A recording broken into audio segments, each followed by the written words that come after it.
अस्सलामु अलैकुम रहमतुल्लाहि व बरकातुहू।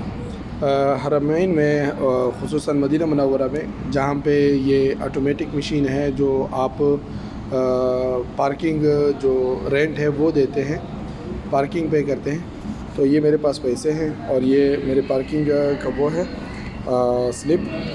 तो पहले मैं अरबी में इसको करता हूँ। बहुत सिंपल सा तरीका है, बहुत आसानी के साथ किया जा सकता है। आप इधर से पे करें। तो ये देखें, ये मैं अरबी को सेलेक्ट कर रहा हूँ, आप इंग्लिश पे भी कर सकते हैं, ठीक है। वो कह रहे हैं इदफ़ा उजरतुल वक़ूफ़, आप एडवांस में भी दे सकते हैं और जो आपने पार्किंग की है पे। अब ये यहाँ पे स्कैन करना होगा जो आपका वो है।